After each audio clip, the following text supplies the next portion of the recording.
Hi, hello, hi, and welcome to all our hearts and minds. Thank you again for tuning in. We're here to discuss all things that have been on our hearts and minds. The good, the bad, the concerning, and uplifting, or just straight talk. We're your hosts, Kimi, our passionate heart, Yeah, yo.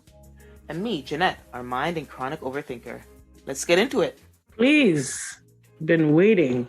Mm-hmm. Yeah, it's been a while since we had an episode, and so lots of things we want to talk about. So we're just going to check into our checkup, and our checkup is just basically us checking in on each other as friends. We don't talk to each other every day. You know, a lot can happen in a week, and so we like to start an episode as all friends should, and just making sure your friends are all right. So, how are you, Kim? I'm doing okay. I can't complain. But let me tell you something. I will never move again this close to Christmas in my life ever again.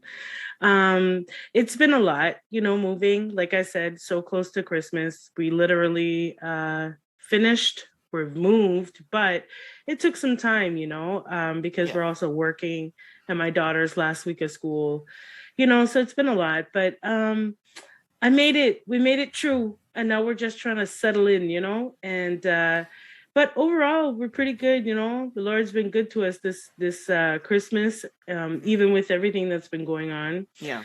But overall, can't complain, girl. In a new home, when some people don't have, Yep. I'm glad to say that I have a new home. So I'm doing all right. How about you, girl? How you doing? Well, yeah, first of all, yeah, like I've when been you missing my Jeanette. I've been missing you, girl. when you first told me before I jump into my week, when you first told me that you were moving and this was the time, I know you don't have any obviously you don't have any control over that, so it is what it is, Mm-hmm. right? Mm-hmm. But I was like, "Whoo, damn." Right? Right smack dab in the middle of December Right? when you're wrapping up work and the holidays coming down to Yeah. a close. Yeah. I was like, the planning, if you listen, Yeah. if you the planning that needed to go into that to make it as smooth as possible is just not even possible. It So, really isn't, Sage but yourself. yeah, congrats again on getting your place Yes. and moving in and all things. Once you're in, the hard part's done, right? So Yep. just Mm-hmm. taking your time and settling in, I guess. No, for me, past couple of weeks is it's pretty good. A lot, work time around this time of the year, just before the holiday, is always like, ooh, it's really hard. It's always hard because it's like, it's like we're wrapping up for the year, and mentally your brain is just like, are we done yet? Like, Right?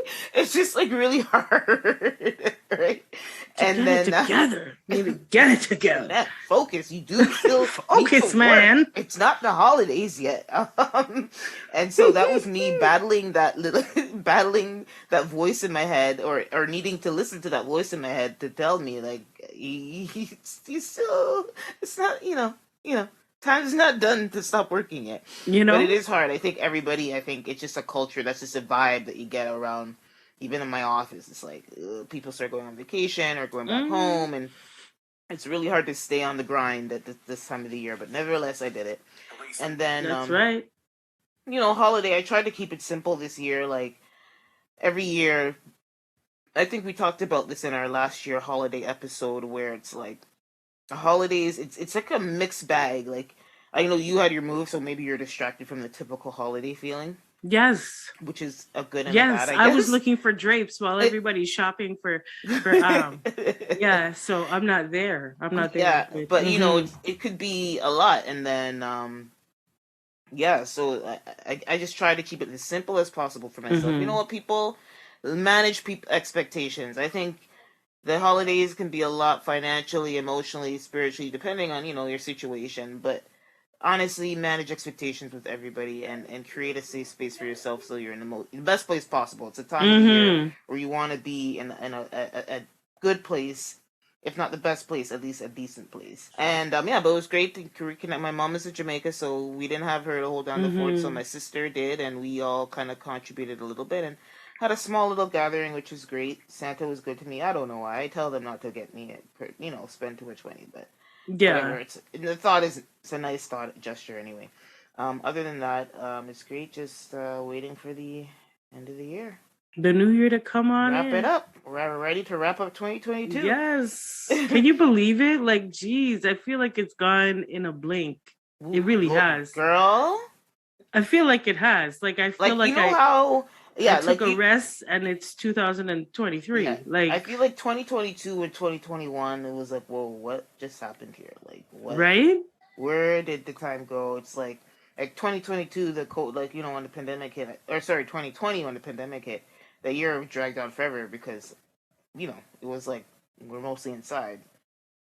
And 2021 was half and half, but still, it's like there's still a lot of things people try to do, and you're just like, wait, the year's done already? And I just felt like Right? 2022 was more the same, or maybe it's just us being older, and when you get older, the years are not going the blink of an eye. I don't know what it is. It must be because it literally I know that I've had a lot going on this year, so for me, maybe that's contributing to That's it. true. Yeah, yeah. But You I had a also wedding. feel like it really did go by in a flash. Like it really did go by in a flash. And everybody that I speak to, they say the same thing. Mm.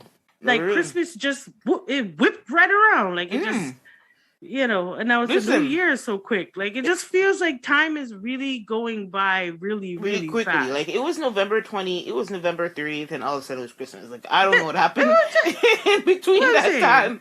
I can't tell I don't you. know what happened. Like But yeah, we wanted to talk about the new year. So, well, this episode will probably be going up around that time. yeah. We're recording a little bit after Christmas, but we're at the end of the year and going into the new year, so that's kind of around the timing and the feeling that we're in. And so we're gonna talk about New Year's. Before we talk New Year's, just want to make sure, as we talk about the holiday, protect your peace, but going into New Year, protect your peace. Yep. And the New Year is about revival, refreshing, and starting again Mm-hmm. and restarting anew. So the graciousness of going into a new year is always a good thing. It's a positive type thing, and use that energy, that refresh energy, into anything you wanna conquer. And sometimes things are too big to conquer one time. But you know what? At least make that first step. That's And all then you the need to second do. step. That's all you need to do. That's Make all you need to the do. new year is to start the step. You don't need to complete it Nope. on January 1st. You don't need to do none of that.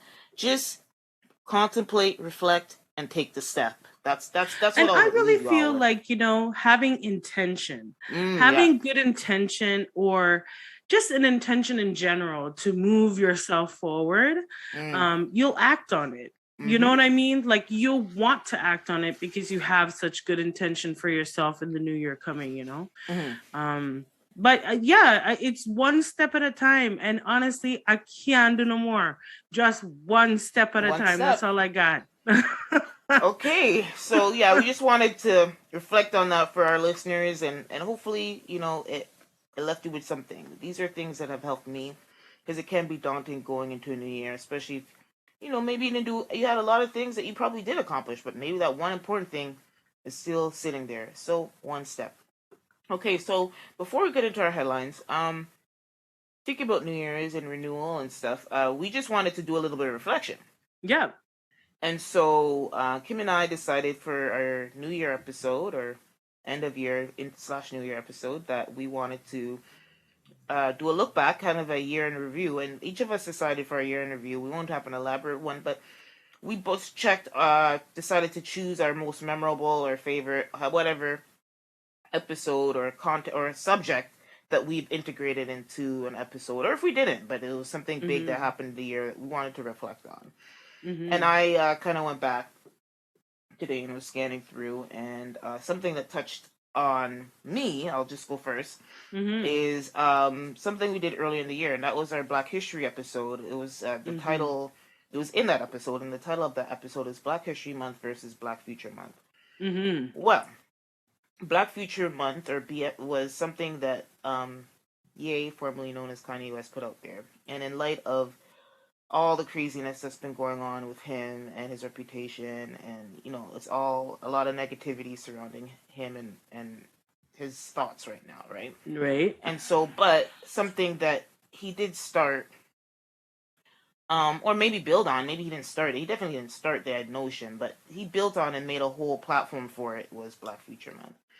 And basically, what I loved about that episode and that content is that I think in that episode we had a great discussion with Mm-hmm. us reflecting on our experiences with Black History Month, which is kind of, it's good at, like, we've had awkward moments in school, Yep. elementary school, but we also acknowledge that it's important to have that narrative. We have everybody else's narrative. Like our narrative should be in the mix as well. Mm-hmm. Mm-hmm. And even in Canada, like I know a lot of something that we talked about is like we learned a lot about African American, and sometimes we felt a little bit disconnected because we're not there. Our ancestors did not have that experience, but Mm-hmm. we did. You know, upon getting older, we learned about the Canadian history, or we learned about Caribbean Black history. Whether it was in high school, I know in our high school we had a course on that, and just in general, why what it fed us and the confidence it gave us, and or at least a curiosity, right? Mm-hmm. Us and other people in our, we came from diverse schools, so everybody, even outside of the black community, right? Mm-hmm. In that episode, we also reflected on mental health because that was That's true. the month that that former Miss USA, that beautiful young lady, I think, Chelsea Kirst, she unalived herself. I don't, I guess Mm-hmm. we're on audio, so we won't get flagged. So I'll say she committed suicide, and it was one of those things. We hear these stories, and sometimes they come and they go, and you forget. But you just see this. I hate to say it, but we talked about pretty privilege. But you saw this beautiful woman, Mm-hmm. gorgeous smile, great job, great family, and the way, like that photo. They even showed the photo of her on the ground. I think what triggered me was seeing that photo of her. They blurred out. She was naked. Obviously, your clothes. But it was Mm-hmm. probably gory. But still, seeing that gory photo of somebody who's done that to themselves, right? Right. And so in references to Twitch, which we recently heard about that. I don't have it in the headlines, but I thought this was a good way to circle it back. Is the Mm-hmm. dancer Twitch, formerly So You Think You Can Dance, and the Ellen Show, and a Mm-hmm. beautiful soul, beautiful smile, and he brought a lot Look. of joy to people, Yeah. and just remembering those kind of things and having those discussions, and sometimes asking are you okay is what people are saying. You'll probably get a fine, but I think asking is a way to show you care, because often these It people is. feel alone, and there's never an answer to this. But just reflecting on that, especially what's been going on this past month, I found there's a lot of that going on this month, and whew, very heavy. But it's that time of the year, like we thought, it's a time of the year where it could be very difficult for some people, and I thought that was an important discussion for us to have, and I'm Yes. happy that we did. And finally, it was a big. That's why I said this episode in particular. It's like I thought, you at the surface, it seems we're talking about Black History Month, but we got into some big stories, and Yes, finally, we did. we talked about Mm-hmm. Whoopi Goldberg, which goes back. I'm circling back a lot of circles here. Mm-hmm. We talked about Black Future Month that Kanye talked about, and then we had Whoopi Goldberg being slapped on the wrist and suspended from the View when she put out her made this statement, or had the opinion of her opinion comparing the Holocaust to Black racial slavery, and her opinion on that, and she in turn got suspended for some time. And if that's a policy, that's a policy. But I think our issue is that there seems to be a double standard, and when it comes to anti-blackness. So we had a good discussion on that as well. Yes, we did. So Yeah. what about you? Enough of me blabbing on and on. What about Well, you? so I looked back and we've had some really great episodes, like honestly, thought provoking, and the rest of the what's nots. But Mm-hmm. what came to mind was something that we did not that long ago. It was episode 54, where we discussed about Caravana Mm-hmm. and Caravana weekend then and now. Mm-hmm. And I thought of it being so fun because, first of all, I'll never step foot back in a Caravana, never, ever again.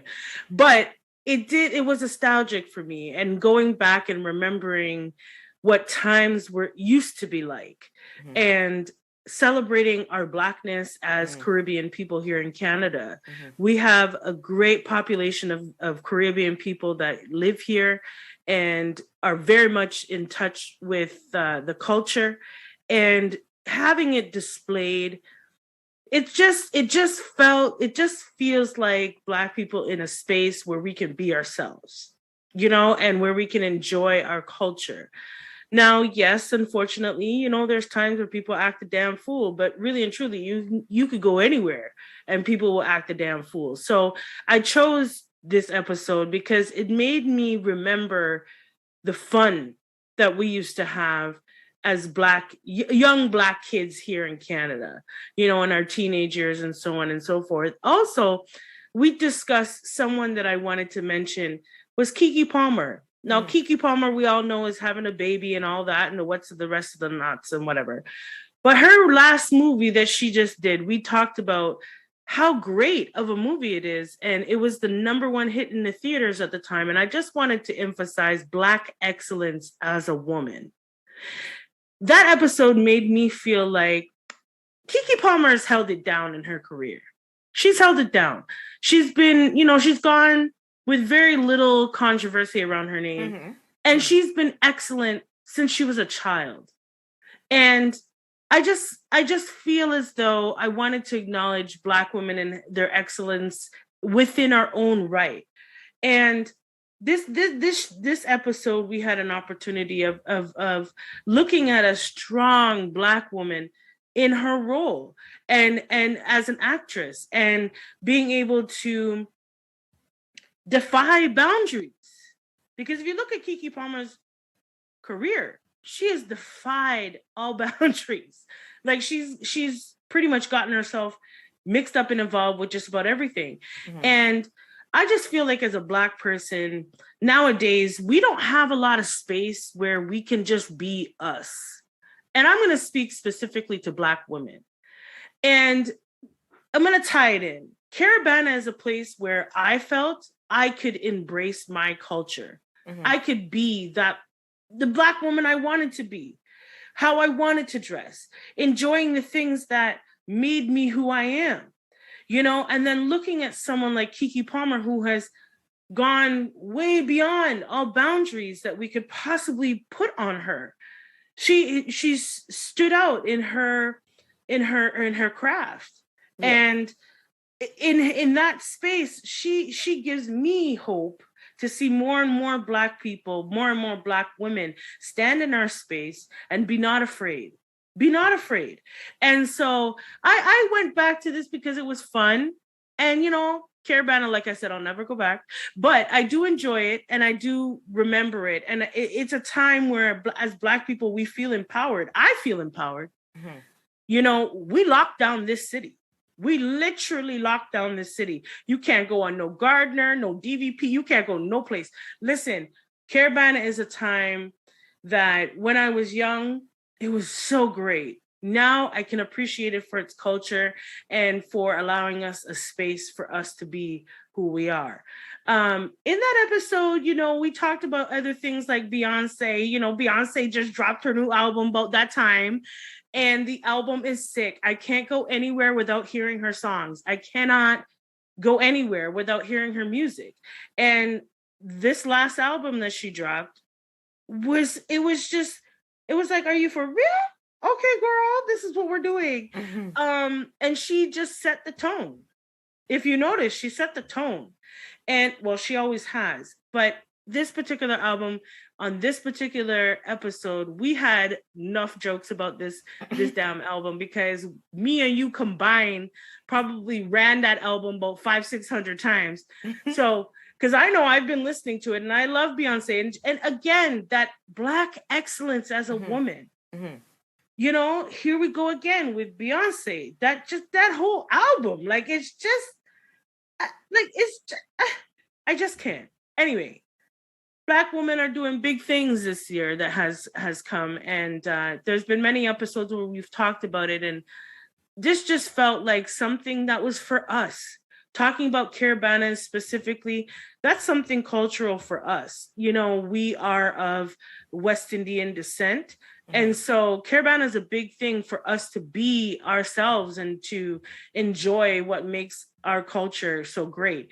And as a Black woman in that space, I see that I can be excellent too within that space. I can have a good old funky time enjoying myself and enjoying the people around me and my culture, and embracing all of it. But anyways, that was just something I looked back on. I know it's probably like, of all the episodes, Kim, really? But no, it's a matter of whatever. It was whatever resonated. Because I remembered the episode and we were having a good old funky time talking about then and now and how Caribana was when we were growing up, and now I can appreciate it more as being a space for Black people. And just expressing yourself of who we really are as West Indian Black people, even more distinct, you know. So that was mine. But anywho, Wonderful. it was a good old funky time. I thought we were having a. I even listened to it and I was like, we were kikiing up the place, and it was good times, good times. Yeah, so we just wanted to reflect on a couple of our favorite episodes this year, and hopefully you guys can go back and listen back, and see what we were talking about. So I'm going to jump into the headlines for this episode. So much has happened since we last. It's been a couple of weeks since our last episode. Yeah. So we want to cover some. We wanted to cover the big things and trends that we've seen and big stories in the culture. And so we're gonna have a segment on this, a lot of mercy segment. We'll talk more about this, but just wanted to mention in our local news in Toronto and Canada, there was a woman dead after a stabbing at one of our transit TTC stations here in Toronto, at Hyde Park Station. And Hyde Park, from what I know, is like big old Hyde Park Station. Isn't that like a bougie area? Bougie. So yeah, so that's even an area where, you know, typically it's an affluent area, but you know, anything can happen anywhere. And the woman, actually in the incident, 2 women were actually stabbed with a pickaxe, and one of them died as a result, unfortunately. And of course, everybody's up in arms because this is our public transit. Millions of people take this to go to work and school every day, and it speaks to a trend. And again, we'll get more to it in our segment, but a lot of people, since COVID kind of receded, and more obviously people are getting back to working and transiting, more people are using it again. So my friends who take TTC said it's like the worst of all time when it comes to, I guess, a lot of mentally ill people and incidences with, you know, obviously these are incidences like, you know, the woman got stabbed. These people did not know the person who stabbed them. This was a random person fighting demons. We don't know, but essentially, if somebody's going to kill somebody they don't know, something's off the rocker. I don't know how else to say it. You're off the rocker. You're off. Yeah. I don't know how else to say it. You're mentally ill. Let me be politically correct.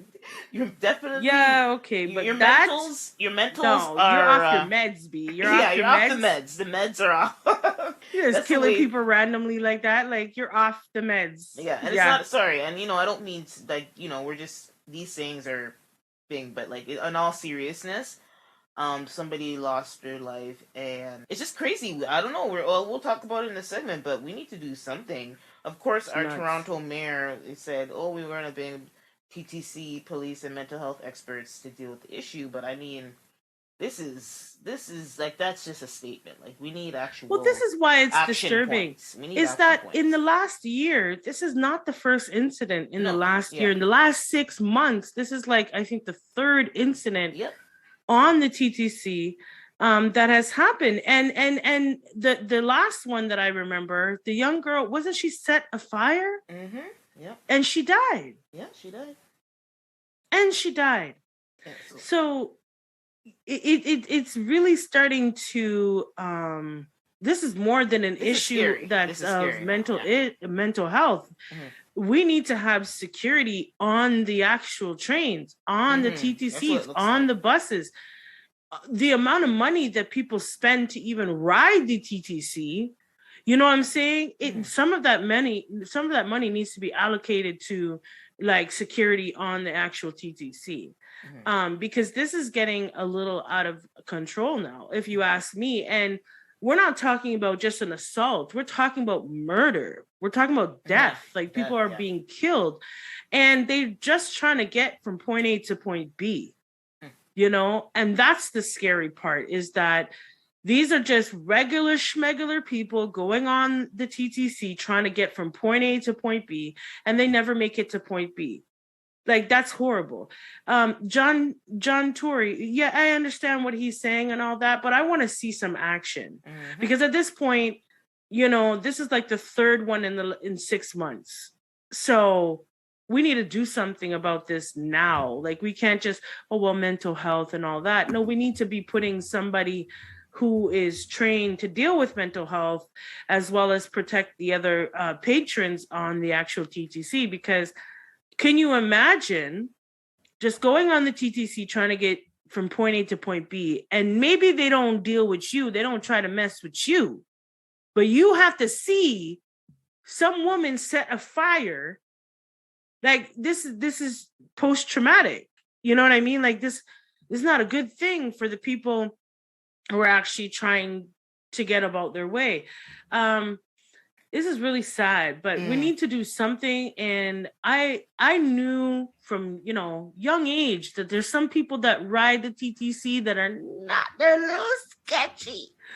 They're a little sketchy, you know. And there was a time where you could just keep your head down and get from point A to point B and move on, right? But now it's not so. It's not so at all. So you literally have to be aware of all of your surroundings and who's coming on and who looks shady and who don't look good, and be prepared to get off at the next stop. Even if you have another 20 minutes to ride, get off the bus, the train, the whoever, because these people are coming fast and fierce, and it's not a joke now. Like this is ridiculous, especially at a station such as Hyde Park. And yes, there are a lot of affluential people up there, a lot of bougie ass people that ride that station, that train at that stop. So I'm really surprised. I'm blown away, to be honest. I don't know what's going on over here. I don't know. Okay, so yeah, we'll talk about more in our next segment. So one more topic before we break the session up. Brittany Griner is free. Thank you, Jesus. We didn't have an episode the week, but me and Kim, we talked for a good hour about this. Thank you. When it happened, like we messaged each other. I don't know, first thing in the morning. Well, I guess when the news came out, because it did come as a surprise. At least for me, I didn't know. Like I was like, I don't know. It's end of the year, and 2023 is looking like 2023 is when something's gonna have to happen for her. Mm-hmm. But I think, you know, I'm glad she's home. First and foremost, congrats to Brittany Griner, mm-hmm. For being able to get out of that terrible situation. She was imprisoned in Russia for 10 months. The last being her being sent to a prison colony, whatever the hell that is, but it doesn't sound like really like it sounds bad, but you know that's pretty much like prison labor as far as what. Yeah, but colony, we have to throw colony on that. Like yes, that's it's giving shit. Like Handmaid's colony. It's giving the Handmaid's Tale, and the colonies are not good in the Handmaid's Tale, and so I was envisioning a whole bunch of terribleness happening or going to happen. Yeah, colonies have never been good for Black people. So, you know what I mean? Okay, so I was surprised. So imagine my surprise when I'm like, oh, it's amazing. Like Biden kind of had to do this. Like obviously, mm-hmm. We can get into the reasons on why that is the case, but to my surprise, after a few comments on saying thank goodness and amazing and finally, there was a lot of comments talking about this other person. Saying the trade was not an even trade. It was not fair because Russia was able to trade for an arms dealer, Victor Bout, for Brittany, who got caught with a vape pen, and she should have known what she was doing. Blah blah blah, all this like misogynistic kind of stuff or whatever, right?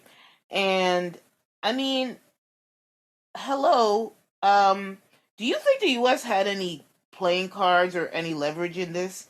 Like they were backed. The Biden administration was literally backed against the wall. Each thing that happened to her was a way for them to get what they want. Exactly. They did not have any bargaining power. Even me as a layman could see that. I'm sorry, it's quite obvious. Especially when you have a public figure, a lot of pressure, and the communities that let's just say it, the LGBT and the Black community or people of color, those are the people who put the Biden administration in that's how they won.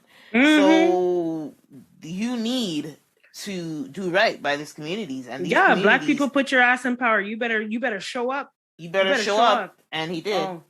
But of course, all the right wing people were making up noise and blah blah blah. But you know what? I'm glad she's home. But I want to talk about Paul Whelan, who is the other U.S. person of high profile that Russia has arrested. That people were like, "Oh, you brought this girl home who should have known better to have like a weed pen or whatever, and you left a veteran." I've done some research. This veteran, supposed veteran, he was discharged dishonorably from his station in the U.S. As a military official, and he decided on his own accord to become a private contractor.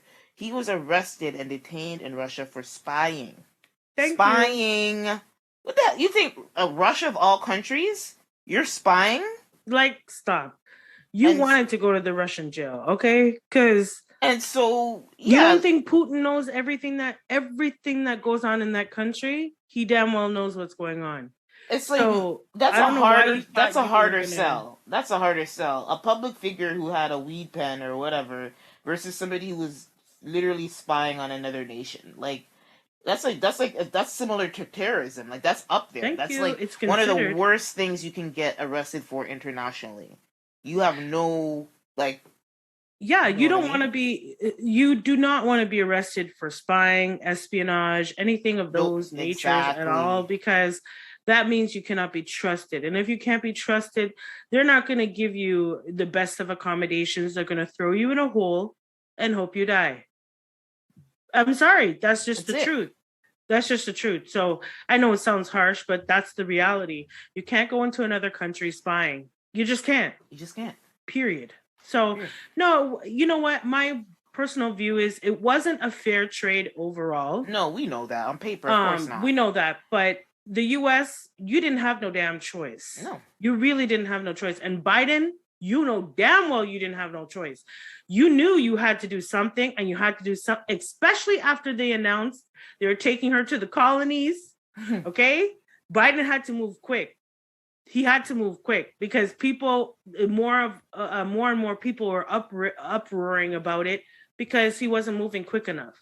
But they were under the mercy of Putin. Hmm. Period. You're under his mercy, and so they obviously wanted someone to trade that was of value to them, right? And so this arms dealer obviously is of value to them, because he knows things that the basketball black girl doesn't know, Hmm. and so they wanted to bring him on home, and obviously they're going to pry him for whatever information. There's a war going on, people. Yeah. Remember that. So this was a strategic move. He's an arms dealer. There's a war going on. Think about it. Put the two and two together. Putin is not stupid. He might be a little arrogant, and it's at his detriment most of the time. Mm. But for the most part, he didn't. He did that deliberately. Um, because Russia, I think, thought we're gonna go after the little place here and just conquer them. And they're strong, yes. They're not playing. They're fighting. They're fighting, and they're fighting hard, and they're fighting dirty. And Russia didn't expect this. Hmm. And I think they expected them to cave a lot sooner. Yeah. And now they don't have the same, like, the military. Obviously, people are dying from their military. The other day, they blew up one of the most bridges that they use to transport Yeah. goods back and Yeah. forth. Hmm. They're doing all sorts of stuff to eliminate the resource, right? And so what do? We get the arms dealer to tell us where there's more arms. I mean, it's kind of. Yeah, I mean, to me on paper, like I think it's just weird, and that's an annoying thing with social media when everybody can put their 2 cents. It's like no, it's like a lot of people were going to be talking about the Tory trial, and it's just a lot of people talking pure fart and nonsense. Okay, when I say fart, I mean BS, bullshit, like just talking out of their ass. Like it's like, but anyway, I'm gonna stop there. Mm-hmm. We're happy that Britney's free. Or we saw videos of her. All things considered, to me, she looked half decent. She had to cut her dreads. That sucks. I guess, because Yeah. your hair is your crown and your identity. But Yep. out of necessity, she did. People can read up on why that was. So, talking about people who are free, a few episodes ago, well, it was since May, it would have been in May. Gunna, rap artist Gunna, is now out of jail.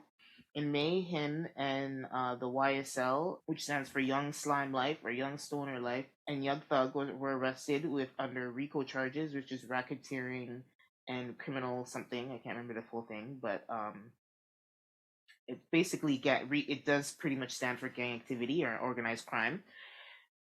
And so on the around December, I had about a couple weeks from there, but sometime in a couple weeks ago, he made an Alford plea, which I had to look up what exactly that means. And an Alford plea is defined as when a defendant, which would be Gunna in this case, does not admit to the criminal act and asserts their innocence. So they maintain their innocence, but admit and acknowledge that the evidence presented by, the prosecution and the state would be likely to, can be used to incriminate them or, them to be found guilty.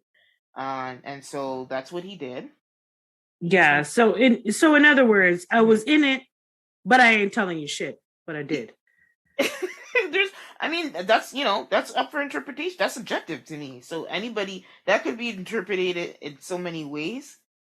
So for me, how I interpret, and I'm more of a naive person, and I always like to see better, unless there's a lot of evidence saying otherwise. I like to believe people are on the better side of things. But he wrote a letter and a statement and kind of in wrapping this up and getting himself out of prison.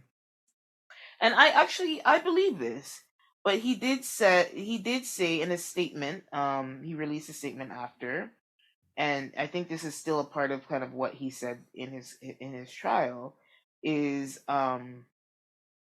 he said my focus in YSL was entertainment. Rap artists who, he said it's not a gang, and instead it was a group of people from Metro Atlanta who had common interests and artistic aspirations. My focus in YSL was entertainment. Rap artists who wrote and performed music that exaggerated and glorified, in quotations, urban life in the black community. While I have agreed to always be truthful, I want to make it perfectly clear that I have not made any statements, have not been interviewed, have not cooperated, have not agreed to testify or be a witness for or against any party in the case, and have absolutely no intention of being involved in the trial process in any way. And this is this last statement that I just said to y'all is very important because of where the discussion has gone since he's been released. And I'm going to finish most of the statement here. I'm not going to read the whole thing, but just this is probably the stuff that he wrote to kind of speak on his behalf. I have chosen to end my own RICO case with an Alford plea and end my personal ordeal by publicly acknowledging my association with YSL. An Alford plea in my case is the entry of a guilty plea to the one charge against me. The one charge against me, which is in my best interest, while at the same time maintaining my innocence toward the same charge. I know it sounds confusing. I mean, it was confusing when I first heard it. No, but, that's why I say it's very, this is why I break it down the way that I do. He was involved with a criminal act. He knows he was involved. He knows what part he had to play in that said criminal act. However, he doesn't want to have to do serious time or go to jail for a long period of time because of this RICO Act. The RICO Act, now that they're really enforcing this right across the states, and they're not playing with it specifically in urban areas where there's high, gang or criminal activities. So he knows that he was a part of it. He knows that he was there. However, he knows that they don't want him. They don't want Gunna. They want to use Gunna. Okay? So that the person who they're really after, which is it Young Thug? Yep. It's all these Youngs. I always get them mixed up. Anyway, but Young Thug is who they really want. So they're using Gunna because Gunna was involved with this criminal act. So Well, they're I don't know. using We don't know him that. They're as saying a that. way. Well, they're using. Well, he folded. He folded. So they called this bluff, Yeah, but and he folded. well, not really, because here's where I think, which is interesting, why I think it's just Alfred plea thing is interested, and the discourse right now about him and the word snitch is circulated, right? And remember, he says, I have not made any statements, I have not been interviewed, I have not corroborated. He's agreeing to the charge. They say he did Yeah, it, and but you taking the Alfred plea period mhm. But shows that there's guilt to be had. and he's saying for himself, I'm saying that if this means I'm going to be released, that's why I'm saying it. But I'm Yeah, maintaining he was my a part of the act I'm and he doesn't want to do the time. and I'm maintaining this. That doesn't mean he's not going to be charged, but this is a way for him to get out of prison until they actually have a real case. Well, but But that's why I'm saying they're mhm, using Gunna mhm. against Young Thug Okay, that was because the Young attempt. Thug is That the was real the criminal that they that was want. the reasoning to arrest him. But based on his statement, and again, this is just but a statement, he has not incriminated anybody by himself by But he admitting. has, Jeanette, because if he was a part of an act, like say you have 3 people that are a part of an act, there was Gunna, there was Young Thug, and maybe a getaway driver, right? Now, Gunna didn't actually pull the trigger, or he didn't actually shoot someone, or he didn't actually commit the crime, but he was a part of the crime. So he's guilty by association right off the bat, being a part of the crime. And Now, the charge he's been charged with is very subjective as well to me. It's like one of these very vague things.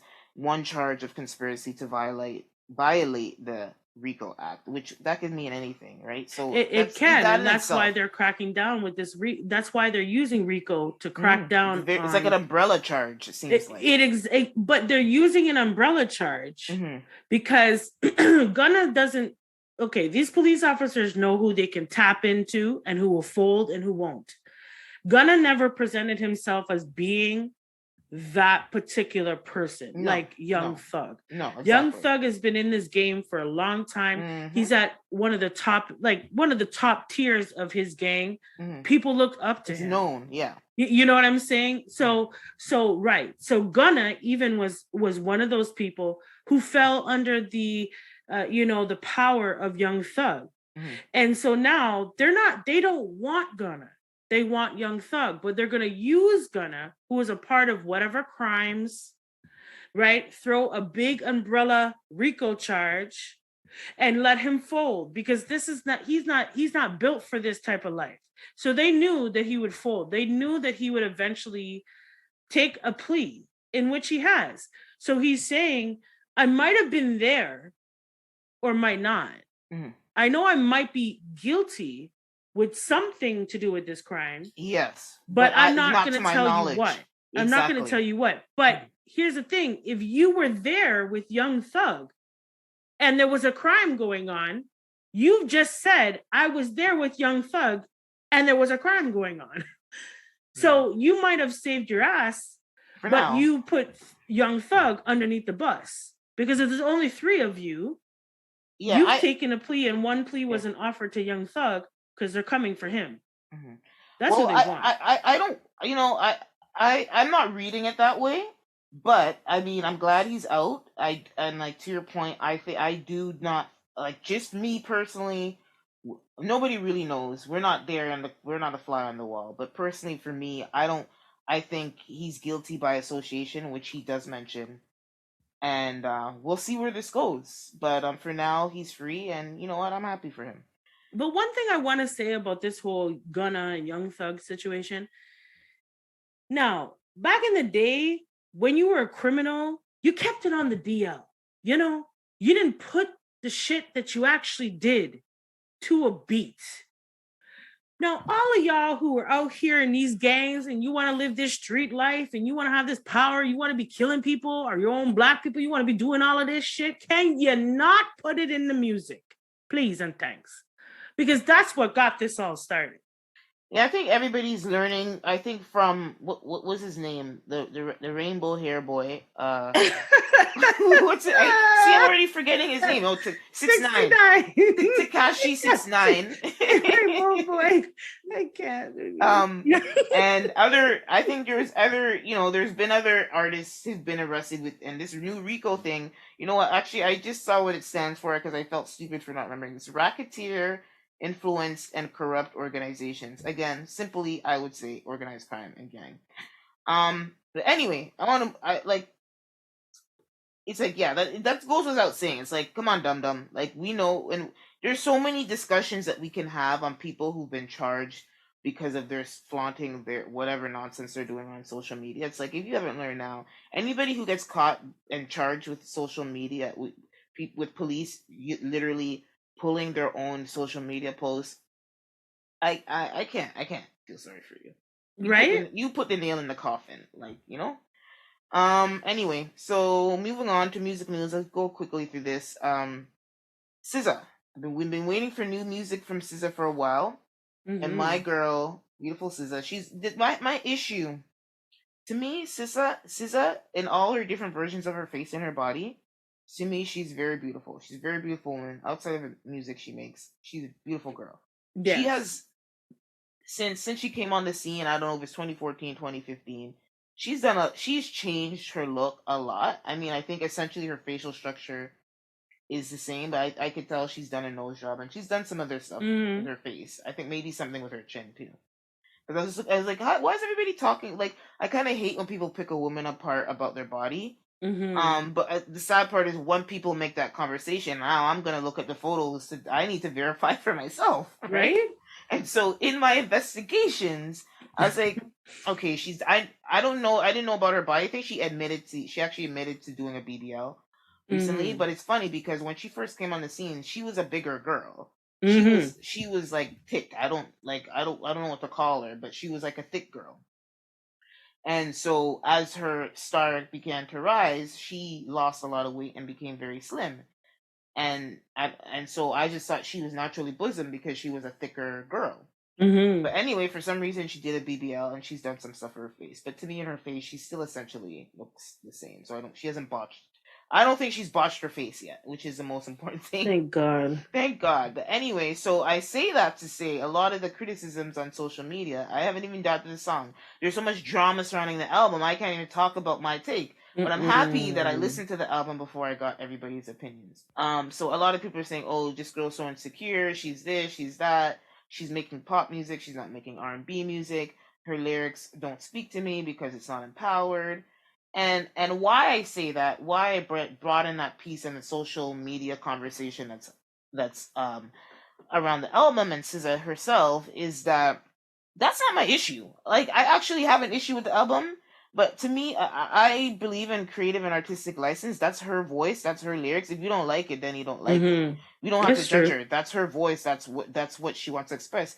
Not everybody or not every black woman is confident. She has her own insecurities, and she's literally wearing them on her sleeve. I mean, we literally see it. Like you know what I mean? Like Yeah, big and time. I condone I not condone I mean and when you think of it that way, it makes sense that she talks about her vulnerabilities and her insecurities because it explains the body modifications and the things that she's done to change her look. And she has a lot as an artist, a black woman artist, and just somebody who's in the public eye in general. There's a lot of scrutiny as a woman, regardless of your Period. Yeah. race. As a woman, there's a lot of scrutiny on your looks. Mm-hmm. Definitely. So for somebody to combat that, it takes like a will of iron. I don't even know what to call it, but I call it a will of iron to combat that. I feel like there's no person in the public eye who doesn't have a little bit of insecurity because you're just being constantly, like, literally nitpicked at, right?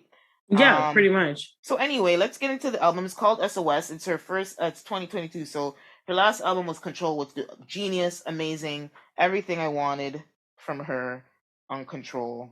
It's like what I expected, and I was very happy with Control. Classic. Mm-hmm. Actually, I would say Control is a classic. So now it's 5 years later, and we get SOS, which everybody knows. SOS stands for Save Our Souls. Mm-hmm. First of all, the album has 23 tracks. And I done told you people on this podcast, I don't want more. I don't want more than 16 is even a lot, but I don't want more than 16. I It's too don't want, much. it's too much. Even 16 is a stretch, but I will give you 16. 23? She could have broke that into 2 albums. I mean, maybe there's usually reasons behind the scenes. Like maybe she's been sitting on, I think she's been sitting on this music for a long time. But the problem is when you make a lot of music and you sit on it, and then you just put a haphazard album together. I don't like that. I hate. Chris Brown is guilty of that. That's why I can't. I don't think he's made a classic in ages. No, he hasn't. As much as I commend him as an artist, I feel like he makes a lot of disposable music for that reason. You just make so much and you put everything on the album. Create a track list, everybody. Create a theme. Make an album. Don't put a bunch of random songs together. Anyway, I'm gonna stop ranting on that. No, that's music nowadays, though, Jeanette. I'm sorry to say it, but this is why people like Beyonce, when they drop an album, people flock to it because there's some thought put behind it. I need that. I need it, please. Like when I was saying a part of our episode, that album was like, honestly, Beyonce has never let me down. First, there's been a few songs where I'm like, okay, I don't know about this one. Yeah, which is okay. But most of the time, her albums are well thought out. They're thought out. I can give you anybody who thinks their album out, I gotta give them kudos. Yeah, because you're taking your listeners on a journey. Yes. Right? Like you're taking them on a journey with whether it's within your personal life or issues that are going on in our society, whatever it might be, there's a journey you're going on, and it's easier to ride the journey when it has some sort of sequence to it. Yeah. You know what I mean? And generally, I would say, bring back to SZA, is that she's pretty good at that. I'd say bringing her listeners on a journey, and Control was like, if we want to use Controls, and she has other albums, but Control was her big studio release. Yeah, she did an amazing job at that. But with this, I mean, the minute you have 23 tracks, there's no way you're taking me on a journey. I don't know where you're taking me. You just threw something together. Yeah, like that's what it feels like. Yeah, and so I will just call out. So that's why I brought up the criticism, and the songs that I'll call out, I'll be admittedly. So first, I talked about my first reason why I didn't love it, which is the length. Second reason I didn't love it is SZA. I don't know if you remember, but SZA did a song with Rihanna on her last Auntie, which is Rihanna's last studio album. We're still waiting on you, Rihanna. And it's the first track called Consideration. And the vocals, like, she sounded so different. Like, so what I got from that song is she could project. She actually has a powerful voice. And I'm so frustrated that she's doing these Kalani vibes, which is vibes and whispers. Like, Kalani on all the girls, those girls, Janae, like all those girls, they make good, nice music. But I want SZA to you have the voice, so put it to the music. Like, use it.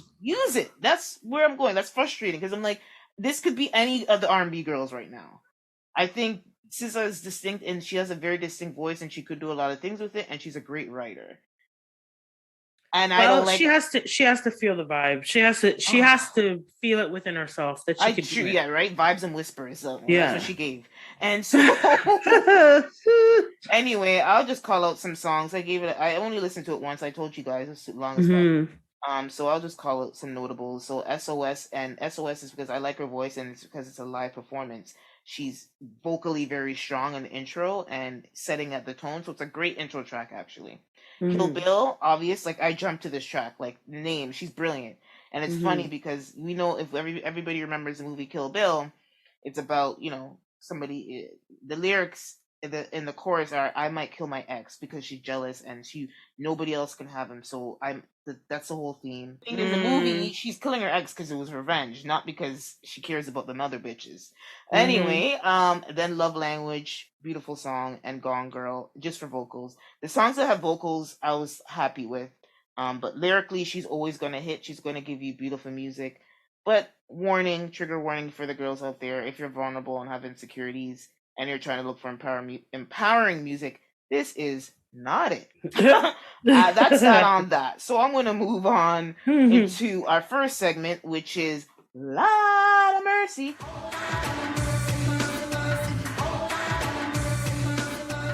Lord of mercy, Jesus, take the wheel. And in this segment, we talk about all these crazy stories.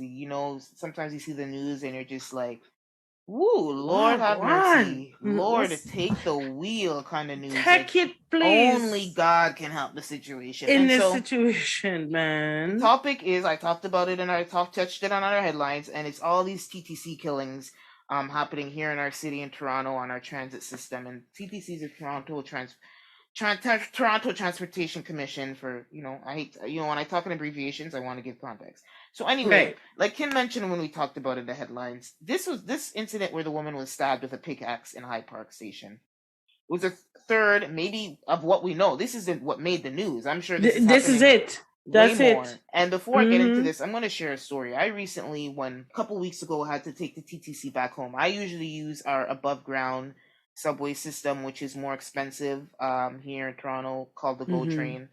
And I don't take the TTC anymore. I do use transit, but not the TTC. And this day I had to take TTC because I didn't have my car. Right. And so I was in Kennedy Station, which is our Scarborough main station here in Scarborough, and I had my headphones in. People, make sure you have the transparent headphones, or have the volume at control so you can hear what's going on around you. All of a sudden, I saw this flock of people coming out of nowhere from the side of my eye, and I turned to my left, and I see this guy, a homeless guy. He's clearly homeless because he's wearing flip-flops with socks and it's fucking -15. Okay, so I put two and two together, and he was his nose had crusty, like he didn't wipe his nose, and he was yelling at people. Fine, that's not unusual. Sometimes you come across somebody who's mentally unstable and they're having an outburst, but generally, me personally, I consider them harmless. But that's not right, because now with the news that we've seen, the point I'm trying to get at is not necessarily. So have your head on the swivel and pay attention and make sure you can hear and you know what's going on around you, especially in public transit areas. So so we had a woman who was set on fire at the Kipling Station here in Toronto, and she died from her injuries. And in April, there was also a woman who was pushed on the tracks at the Yonge and Bloor Station, and she survived, but she had a broken rib, which is no easy feat to heal. Nope. She has since filed a lawsuit against the TTC as well. I don't know where that is right now, but in all fairness, do what you got to do, Miss Lady. Well, she has to put some fire under somebody's backside, because somebody has to do it. Like, she's well within reason as a victim of something like that. And it's a trend. Like, again, I said I'm not on the TTC, but my friends who take the TTC regularly to go to work and who don't have a car have told me since the pandemic that incidences like this before, when I was taking TTC, or even before the pandemic, yes, every once in a while you'll have an incident, because but not death, not killing. I think maybe an assault. Maybe an assault or something like that. Every few years there is a push, but it was very, very infrequent. I think the difference between now and before the pandemic is the frequency, and to your point, the extreme. Like, people are getting killed. That is, I mean, even assault is bad, because remember there was an old woman who got assaulted and robbed for just like a couple bags of groceries. Like, that was another incident. Like a senior, like in her 80s, was like literally got blows from a crazy person. Can you imagine? Lord Jesus. And when I think about that, I think about my aunties and my mom. Like, what if that happened? Like, I would. No, God forbid it and rebuke it. Lord rebuke Jesus. it in the name of Jesus. Anyway, you know what though, Jeanette? Like, as I was saying earlier when we were in our headlines, that here in Canada, this is not something specifically here in Toronto that happens a lot. Before the pandemic, you mean? Before the pandemic, at least. Now the pandemic hit and all the crazies are coming out their box. I don't know what's going on. But I'm making joke of it, but really it isn't, because our TTC system here, it is a very big deal. And it's one of the larger systems in the world. And a lot of people take them. take the TTC, a lot of people. And if we were to have every one of those TTC people driving, our roads would be disgusting. And they're already at times, a little stressful with all this traffic. So to know that it's such a dangerous situation, you just want to get to work. You just want to get home. You know what I mean? But like I was saying before, it would be far in between. So you could still enjoy your ride on the TTC. Now it doesn't work so much. Now you literally have to have your head on a swivel. And because I remember, taking the TTC before I had my own vehicle. And at times it was leisure. At times it was like, oh, okay, I can kick back and do a word cross, or I can read a book, or I can listen to some music. Now it's like you have to go in survival mode whenever you go on the train, and it's really unfortunate because, here in Toronto, that it's a main source of transportation for a lot of people. A lot of people. There are people who live downtown Toronto who do not own cars and live downtown Toronto so that they can use the TTC to get around. Everything is close knit down in Toronto so that people don't have to drive if you don't want to. Mm-hmm. But now this will encourage more people to want to drive, which will in turn affect our traffic and our roads and so on and so forth. Why we need a solution? I wanted to say, with all of that aside, prayers up for this family who has lost their loved one, who is not coming home, and all of the other people where there has been an incident on the TTC. The mental health here is real. Mental health is real, period, anywhere. But now we have mental health situations where people are being killed because of mental health. And that's one part that I think something needs to be done. We need to have actual police enforcement on the TTC, riding the train. Whenever it starts to get cold here, you notice more and more mentally ill people on the TTC trying to stay warm. Mm-hmm. Because, we only have so many shelters. We only have so many, places for you to get food and so on and so forth. So maybe that's something that our government needs to start looking into more of, is supplying, refuge for mentally ill people. There was a point in time where right across Ontario, they closed a lot of mental institutions. One of them was in Windsor, Ontario. They just closed up shop. So where the hell did those people who were living in the mental institutions go? Where did they go? They're there because obviously they don't have help, or they don't have family that's supporting and rallying behind them. So where do they go? They go into the street. And this is what happens.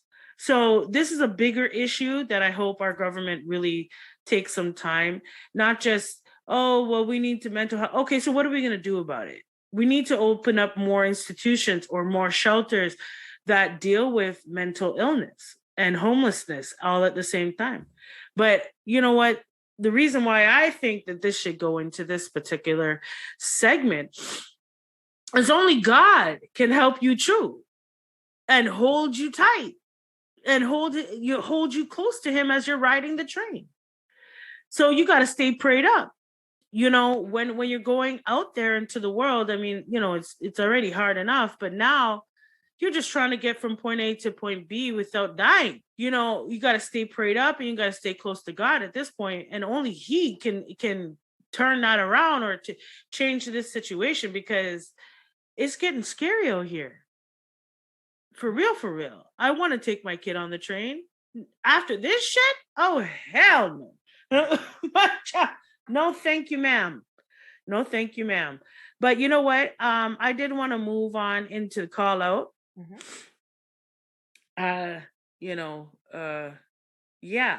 Wrapping up the mental illness on this particular segment with the call out.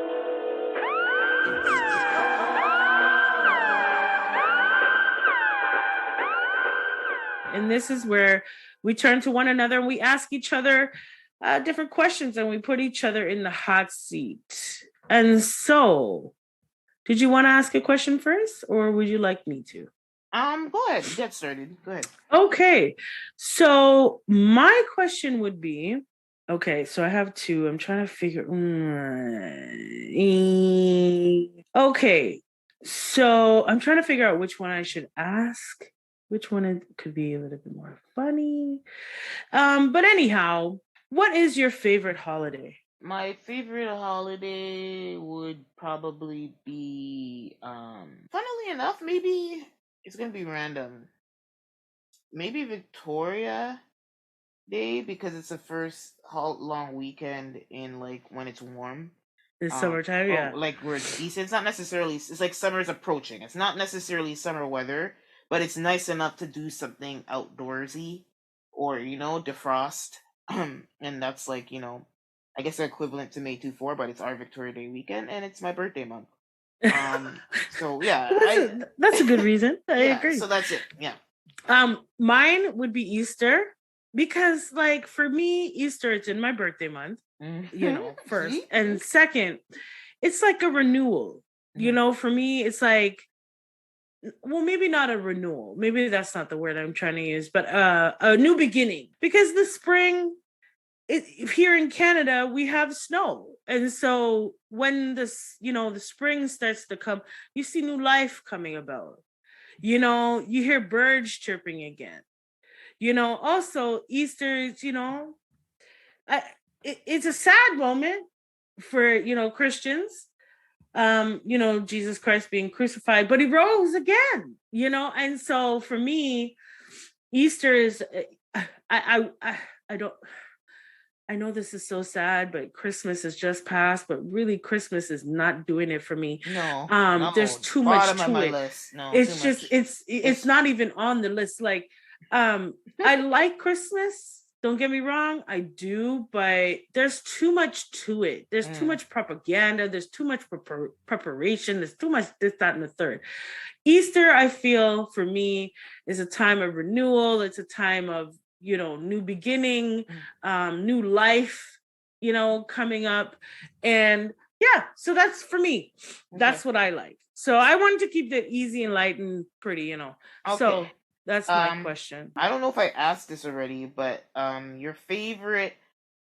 Let me know. Did I ask what's your favorite McDonald's feature item? Did I ask that already? No, you have not. Okay, so yeah, so McDonald's is known for have different quirky features on their menu, and we've had some classic. To give you a moment to think, I don't know. I know.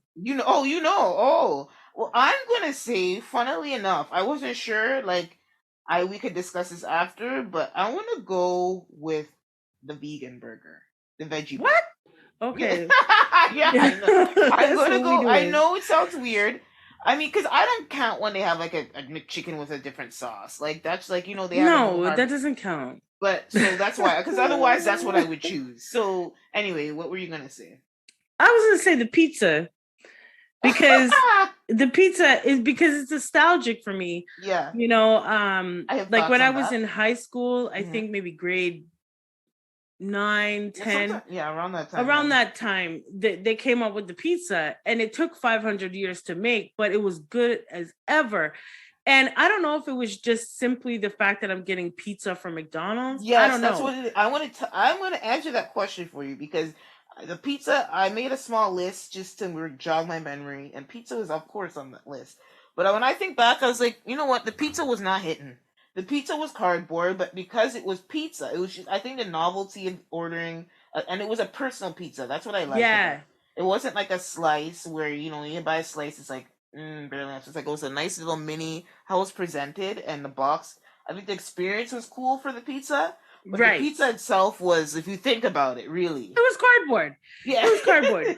But it was a good cardboard from McDonald's. Mm-hmm. And it took 500 years to make, and you could get the bigger. They had a bigger size as well, but I guess what I liked was maybe it was made to order. Maybe it was just, I don't know. I find that McDonald's was a lot different when I was younger. I don't know why, but the quality was better.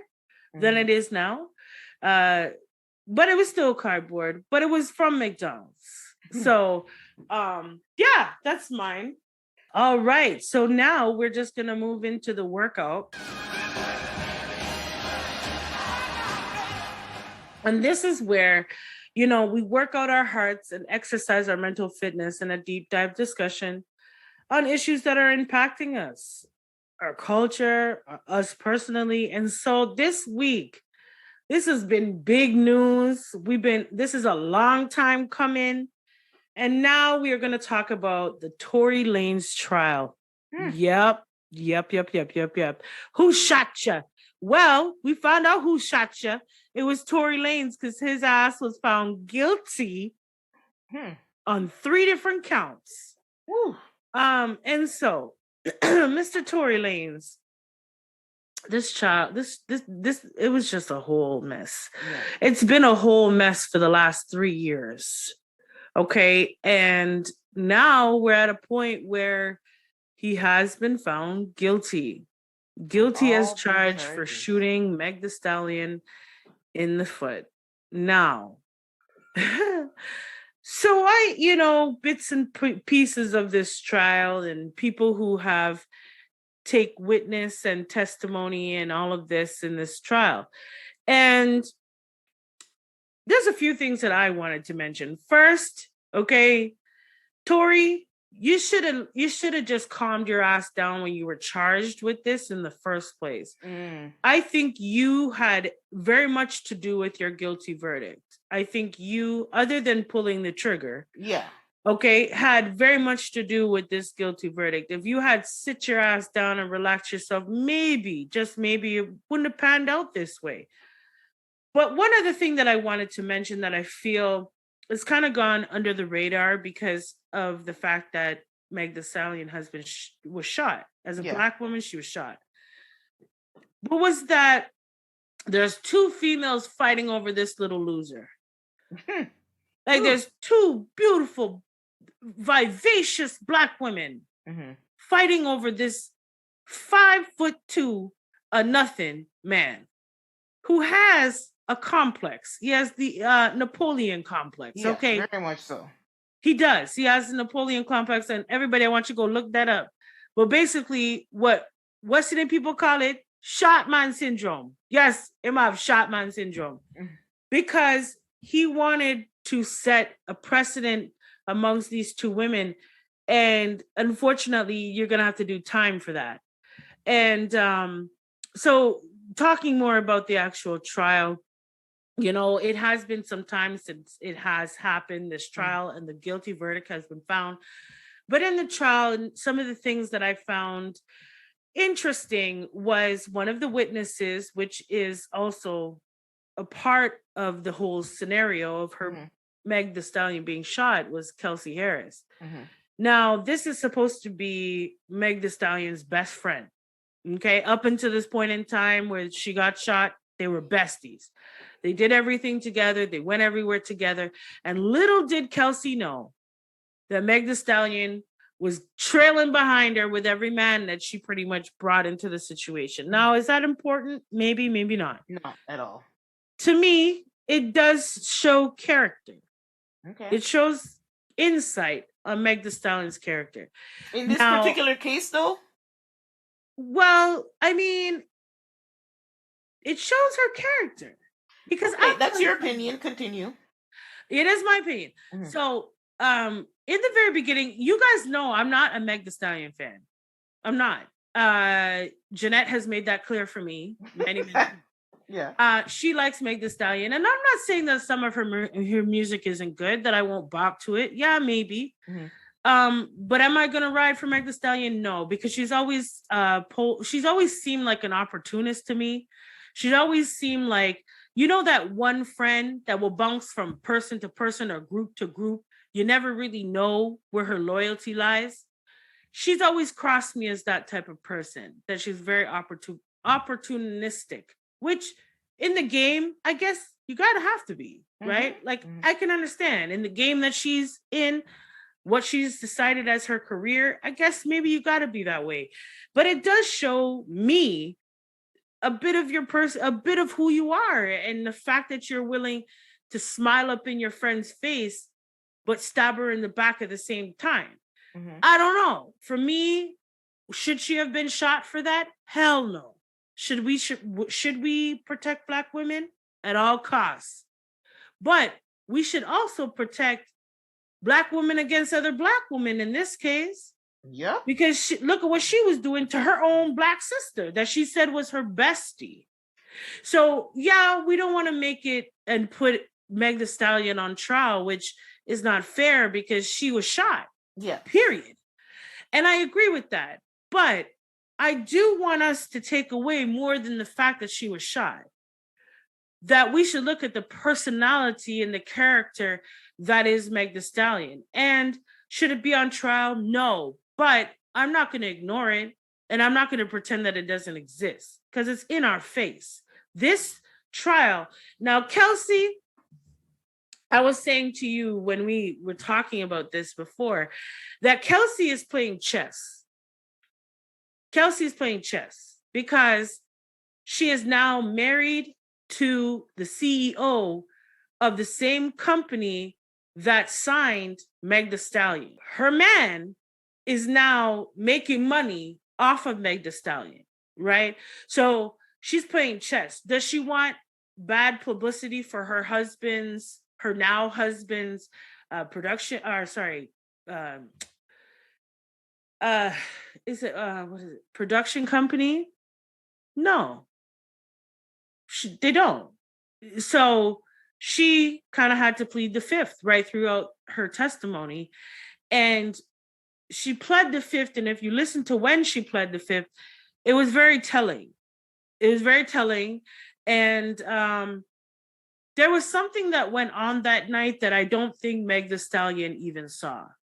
And I want to say that because these people were drunk out of their minds. Okay, so one of the testimonies, I think it was of one of the security guards or the limo driver or the driver of the car. He said they had drank 6 bottles of alcohol within a very short span of time. So they were drunk out of their face. And this is why the testimony, as well as the recount of what happened, is so convoluted. Because I don't think they really know. I really don't. I think that maybe Tory Lanez knows that he was acting the fool with a gun, but I don't even think he really knows if he shot her or not. I don't know. When you're drunk and intoxicated to this point, you leave a lot of windows of what could have happened because Kelsey had gunpowder on her hand. How does she have gunpowder? What, they pass the gun from hand to hand? How does that work? So we can't really get all the facts and we really don't know exactly what happened. But what I will say is, you know what, Tory, you better hope to God they send you back here. You hear? You better hope to God they send you back to Canada. That's all I got to tell you, my friend. In terms of, I guess, public opinion, yeah, it seems to be split down the middle. It seems to be a big divide amongst a lot of people. So what do you think about this Tory Lanez trial? I'll start by saying that it was a fucking mess. It was a bloody mess. It was just like, what is this? What is this? But right, you know? So that goes without saying. And I think that you mentioned alcohol being a part of that night obviously has clouded a lot of things. I don't doubt that. But I think and you know, after getting over my frustration and annoyance, I understand why people feel bad for Tory because it's like he's facing 20 plus years. I have no doubt, first of all, that he will be able to appeal. And I also have I think he'll get through with an appeal because the trial was so messy. Yep. And I also have no doubt that I doubt that he's gonna get charged that high, but you never know. The fact that it's a possibility, it's scary. So I understand the people's gut reaction to the guilty plea, but I have no sympathy for him because I feel like he had his chance to try and course correct a messy night early on when Meg wasn't talking. You And sure so did. instead of but he got spooked and scared. And I mean, again, we don't know what happened behind the scenes. And he just started running his mouth and going on the offense. So by him going on the offense, he looks crazy to me as a woman, because at the end of the day, I don't care what happened. I don't care who slept with who. I don't give a shit. There is no reason for a man who's hanging out with women to have a gun on him. I'm sorry. You Amen. didn't go to the club. You didn't go to the Hmm. hood. You went to the Kardashians' house. Thank you. You do not need a gun. That was just not a scenario for a gun to be involved with in any shape or form. And of course, I think it was his. He can't claim it's his, but he was charged with possession. Actually, his charges, he was actually charged with discharging a firearm with gross negligence, assault with a semi-automatic firearm, and carrying a loaded unregistered firearm, and was convicted on those. That's what he was convicted on. Okay. And so for me, I don't feel bad with him being charged with that, because those are three things that have been proven without a fact. Regardless of the messy story, Hmm. he shot out bullets of that gun, and as a result, Meg was hit. That was never was in contest that she was hit as a result Hmm. of a Hmm. somebody offloading a gun. Whatever. And here's my argument: if Kelsey did it, like to your point, there's a whole bunch of messiness with Meg being drunk and not really, probably not knowing what was going on with everything. But there's no way I can imagine that if Kelsey undoubtedly did it, that Tory Lanez would be singing from the rooftops, Like a canary. a canary. So Excuse that's me. why Hmm. everybody who's trying to point the finger at the girl, I'm like, do you think he would protect her? There's no reason for him to protect her like that. That's just my saying. But I don't know. And so public opinion is disgusting me. I was talking about social media and being everybody here. It's just like, oh, it's gross. And it's just a lot of, it's a women. It's just like, people talk about the DNA, and I guess it just shows ignorance. DNA, you don't need DNA to convict somebody. It helps solidify a case. Yeah. But if you have witness testimony, that's just as enough to convict somebody, along with the corroborated evidence that she was Hmm. shot. And along with the corroborated evidence, people saw both of those people with the gun, and Tory emptied the clip.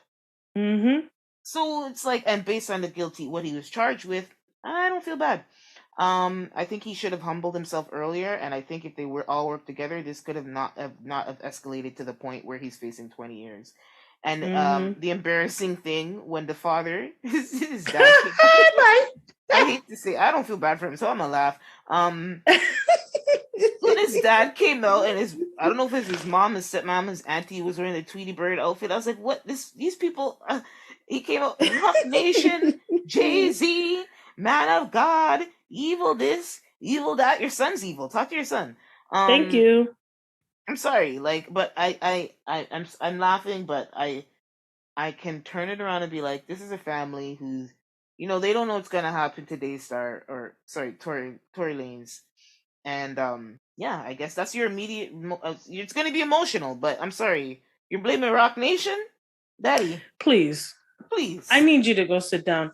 And, Um, and finally, final point is the double standard. The double standard with Meg. Everybody's blaming Meg. Oh, Meg put a black man. I'm sorry, a black man put himself in jail. He put thank himself in you. that situation from the get go, from deciding to leave your house with a gun. Like, you already put yourself in it. So that argument is waste to me. But But look what are at you that. paying your bodyguards for? That's all I gotta say. Exactly, you don't need it. Like, that's why there should be registered to, if that if something needs to go down. That's why you pay the big bucks so somebody else can take that fall for you. But Hmm. anyway, trying to front fake gangsters. Anyway, so the double standard with Gunna, where I notice everybody's being hush hush about Gunna, like you're saying and insinuating that, I don't buy that. But typically, this narrative, people would follow you with your argument with the whole Gunna situation and say that, oh, he did some form of snitching, blah blah blah blah.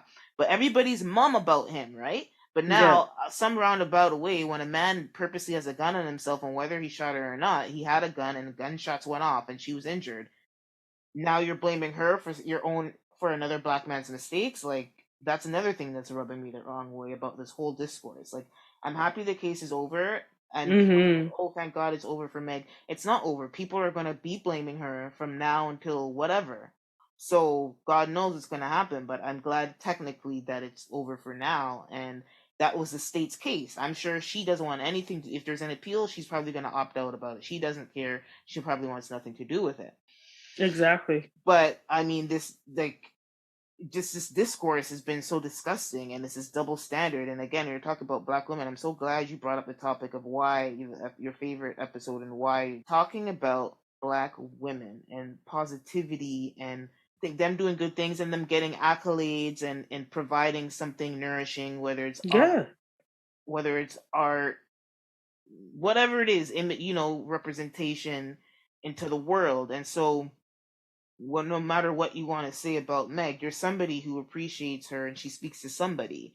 And Exactly. so she is a black woman. She's making her money. She's very successful, and she does not have a family, or she does not Mm-hmm. have her parents. She's navigating a very treacherous industry.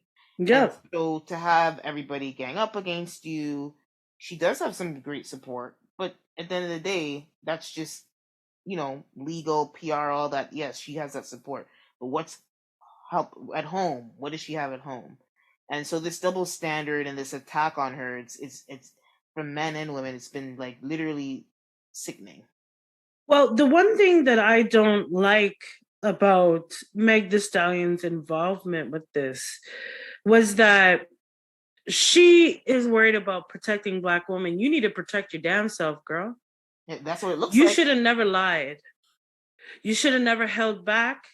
You should have been, listen, the man shot you. He shot you. Who you protecting? And I think that more as black people, we need to come out of that mindset. Like a snitch, you mean telling the truth? I mean, that's what we're supposed to do. We're supposed to tell the truth. You know what I'm saying? And in this situation, she should have told the truth from the get-go. I don't know who you were protecting. I really don't. Okay. Not to say that you would want to see a black man shot and killed in front of you. No, of course not. That's extreme. He is a superstar. People know who he is. So I don't think or believe for a minute that would have happened. But I think that when you waver, when you teeter totter on protecting your own damn self, it gets harder and harder for people to stand with you and to rock with you, because you don't even want to protect yourself. You should have came right out and said, this little short blank blank shot me, period. You shouldn't have wanted to protect him from the police. You shouldn't have wanted to make up a story. You shouldn't have wanted to none of that. The man just shot you. All allegiance to you is dead. Yeah. Okay. Yeah.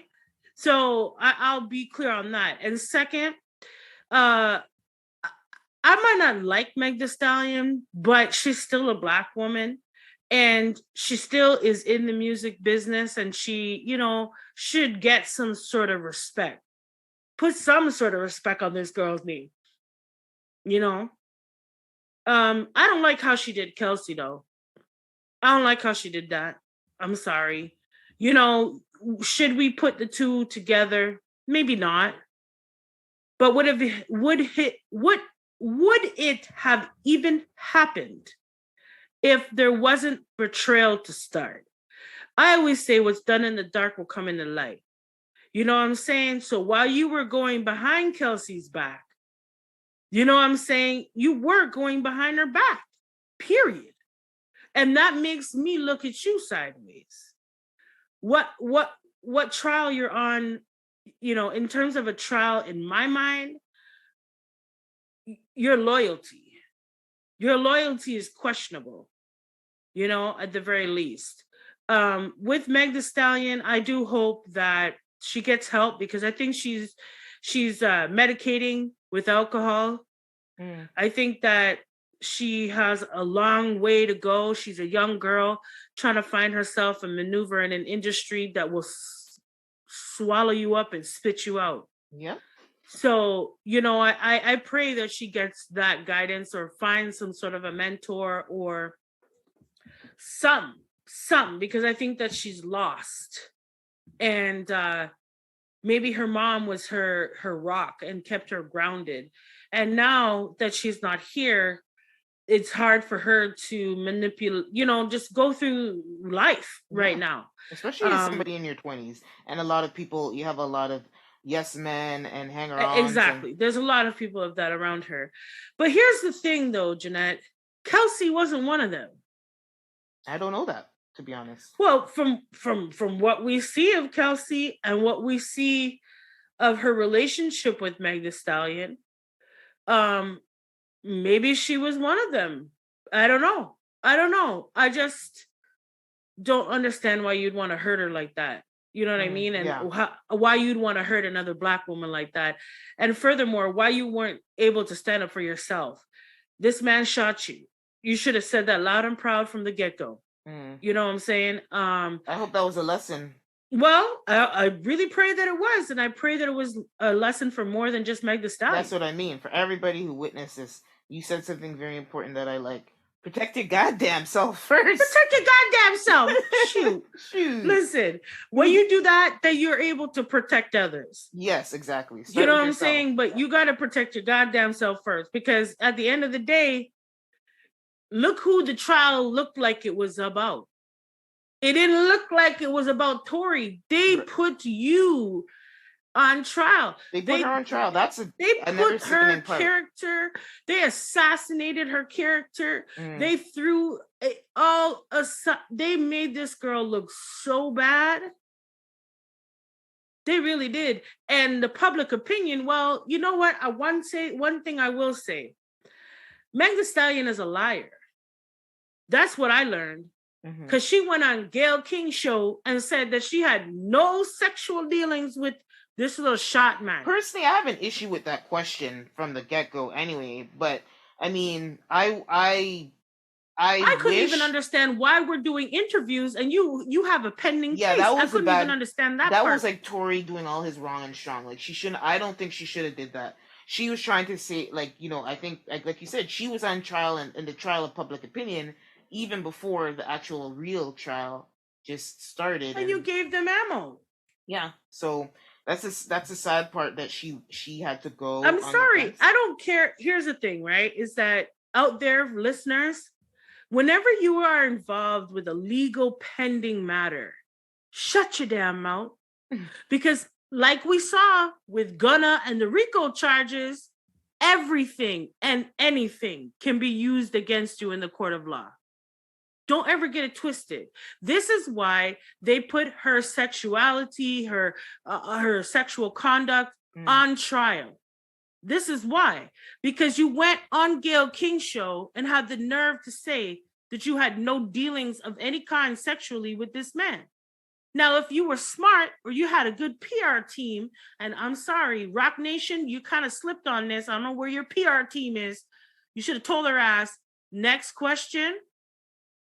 Yeah, I'm sure. I can't answer that. We have a pending. The sad part is, they threw so much money to this. There's no doubt she was media trained. She was very well media trained, and that question, she shouldn't have answered that question. She shouldn't. To me, first of all, they should have screened the questions. To your point, because this is involved with the case, so they should have screened that. And I know sometimes reporters can throw you for a loop and throw something in there because they want to get their little clip, which I think that question was. But I would have tried to. I wouldn't, and even she clearly had an automatic. But it would have been better for her to say, "I can't answer that right now because of the trial," and leave it up for people to compete. Yeah, we're gonna have to go to the next question, Gail. Yeah, you don't have to answer. You don't have to answer.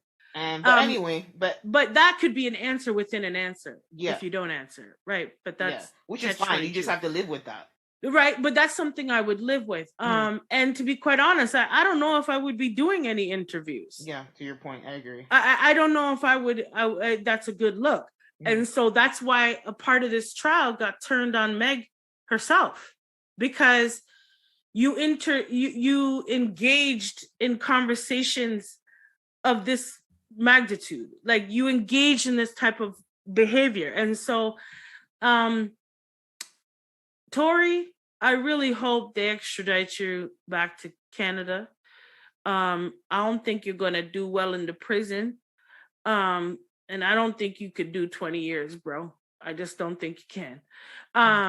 I'm not standing with Tory at all. He always crossed me as a very narcissistic and arrogant shot man syndrome.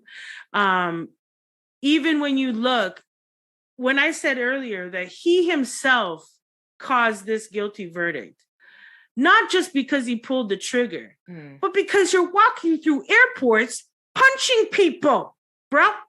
You're going through airports with August Alsina. What's his last name? August Alsina. And because the man walked past you, you went up and punched him in his face. This is not helpful. This is looking like you are a crazy person, okay? That you have lost your damn mind. You don't deck people in the airport because they don't hail you up. What you think this is? You know what I'm saying? So you added, salt to injury, like you really did by carrying on. Not only that, but you attacked this woman that you shot. You made songs mocking and mocking her, and like, I don't understand. You caused this guilty verdict because if you had stayed your ass out of the limelight and just went over to the side, maybe you could have made music, but just kept to yourself, I don't know if you would have got a guilty verdict. Because this whole case has been very convoluted. It's been very just mix up and blend and mash up and everything. I was going to say, I could honestly say it wasn't looking good. I was like, oh shit, he's going to get a mistrial. He might not get off, but I felt very strongly that... I really did think he was going to get a mistrial at first. But when you're walking through airports throwing hands, I don't know. I'm actually going to send you a video after where I saw somebody having that conversation, correlating all those things. It's like he did not help his self-image. Like, no, he did not. He caused that guilty verdict. He did. Because he didn't realize is just because you committed that crime, they're still watching you. If anything, they're watching you more now than they ever had been. So you doing the things that you did made you look like a violent person that is capable of taking out a gun and shooting someone's foot. So you caused yourself that guilty verdict. It could have been a mistrial. It could have been a hung jury. It could have been a lot of things. And now I'm not excited, but I am going to stay tuned for how much time this guy is going to get. Because they are going to make an example of him. Better believe me. They will make an example of him. So, one thing we need to point out, even though Megan was on the attack, and like you said, this example comment, is that the state is who charged him. Megan herself was ready to be done with it and go about her business and chop it up, chuck up the deuces. But the state pressed charges against Tory, not Megan. So that's something important, because the state wanted to go through with this and it was so public and they had to go loops and loops to get him convicted. I would say that, I agree with you, Kimmy. It's not looking good. Well, I mean, you know what? To wrap this all up, what I will say is it is nice to see that a Black woman get justice. Yes. It is. And hopefully it will start up another conversation of protecting Black women and having a genuine conversation about that. Because we have a lot of greatness within safe spaces. We can thrive and we can show the world what us Black women can really do. Unfortunately, it had to take it going this direction for a Black woman to be protected. But, she was assassinated throughout the whole damn thing, but she was still got justice. And Tory,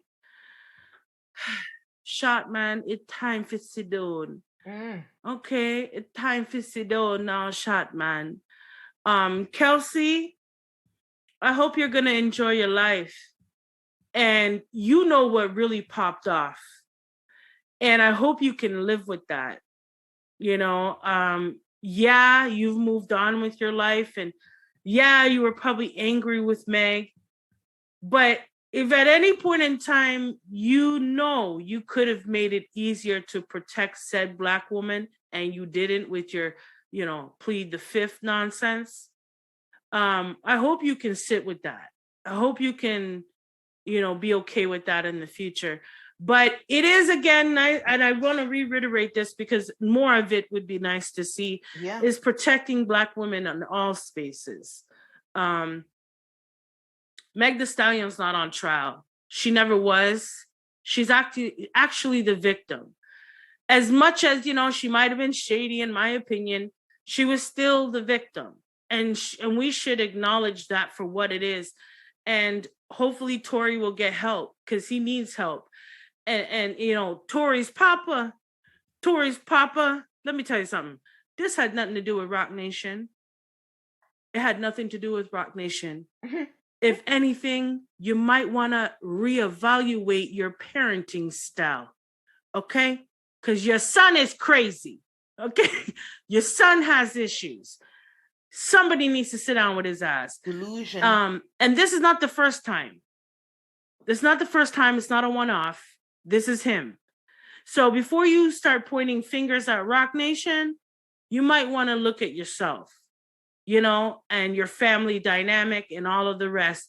And hopefully, Tory will make it out 20 years from now. He'll be 50 odd. Hopefully we'll see Tory again one day. But in terms of right now, we are going to wrap this show up and protect Black women. That's my motto for 2023 at all costs. Protect Black women. We are valuable and we are definitely worth it. And so with that being said, we do hope that your hearts and minds were activated on this week's show. So whether you lead with your heart or your mind, please stay passionate and thoughtful. Talk to y'all. Bye. Bye-bye.